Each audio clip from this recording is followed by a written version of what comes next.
I don't appreciate what was originally said being changed. I don't give a damn what you appreciate, Agent Strzok. What does Trump support smell like, Mr. Strzok? Sir, that's an expression of speech. I clearly wasn't smelling one thing or the other.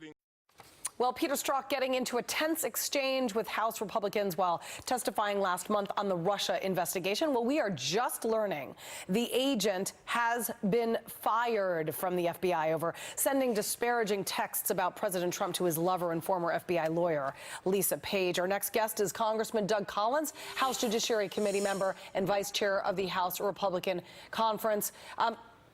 This needed to happen, no? Yes. Oh, yes, it needed to happen. It needed to happen a long time ago. I mean, it's just amazing to me what we're finding out more and more in the Department of Justice and the extreme politicization of the Department of Justice, especially under the Obama administration, and the reaction that they had to the Trump election has just been mind-numbing for those of us who've looked at it and who have always looked at the Department of Justice as someplace where justice ought to be the main thing. And what we're seeing is just a pure politicization of it. This should have happened a long time ago. I'm waiting for President Trump. We are all waiting for President Trump on Twitter to react to this. But we know he has talked about Peter Strzok and Lisa Page in the past. So I'm going to go back to an earlier tweet, if you will, until we get a more recent one, where he talks about the FBI lovers, as he used to call them. And he basically has tweeted attacks on Strzok, Page, and former FBI Director James Comey numerous times, and Deputy Director Andrew McCabe. He wrote a while back, will the FBI ever recover its once stellar reputation so badly damaged by Comey, McCabe, Peter S. and his lover, the lovely Lisa Page, and the other top officials now dismissed or fired? So many of the great men and women of the FBI have been hurt by these clowns and losers. That was a former tweet. We haven't gotten the most recent. Yeah. But nonetheless, this speaks volumes as to what Robert Mueller has up his sleeve if he is obviously aware that these anti-Trump and biased agents that worked within the FBI are losing their jobs. What does this say to the Mueller investigation?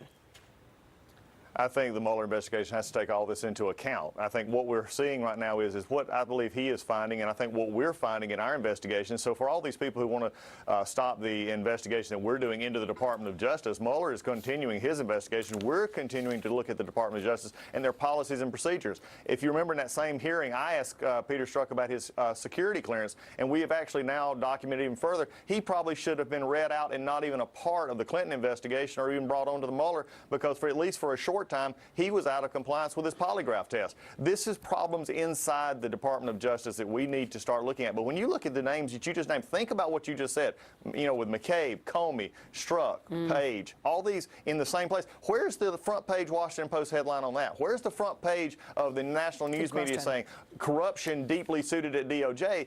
All they want to do is focus on a collusion case that's never been made at this point. That needs to be brought in for a landing, but we need to focus on what has actually been found, and actual found is in the problem at the Department of Justice. Former Associate Deputy Attorney General Bruce Orr.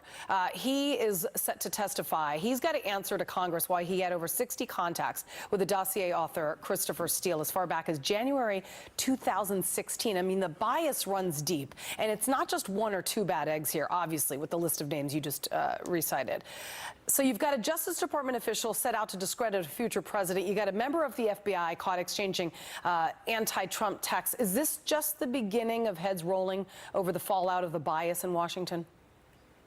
Well, wherever it is, we need to make sure that it's held accountable for. And Bruce Orr is one that, again, we're going to find out on the 28th. He's going to be in a deposition. We're going to see exactly, where these contacts comes. Goes back to the issue of the dossier with the FISA and the Carter Page application.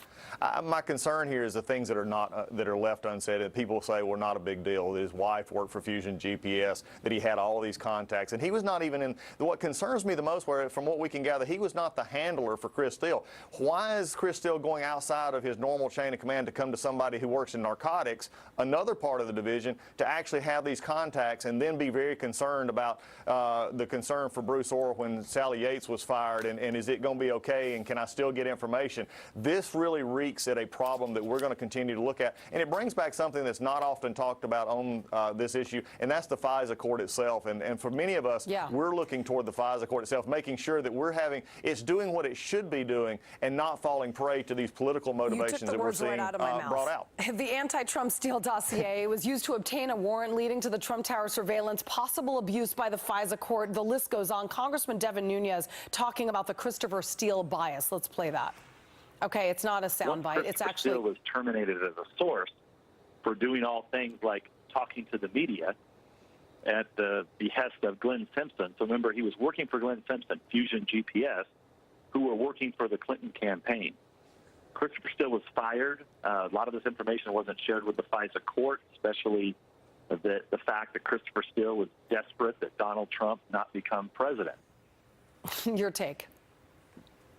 I think what we got to understand is especially the left and the Democrats who just are basically they're just infuriated that Donald Trump won. You know, if they actually had a candidate who knew how to campaign in certain states, they might and had a message that actually resonated with the American people, they wouldn't have to worry. But they had insiders and the folks in the DOJ who said we're going to stop this with any possibility we can. And when you're dealing with that and you're dealing with the FISA court where you have access to stuff that normal Americans do not have, you have to have a non-politicized Department of Justice. And what we're seeing in that is a politicized Department of Justice. And what Devin is talking about is making sure that we have something that we can give to the American people to say, here's the problem, here's how it's been rooted out. And as you said earlier, I do believe that more heads are going to roll as more and more of this is found out, and we're seeing more. All right, Congressman Doug Collins, thank you very much, sir. Great to talk to you.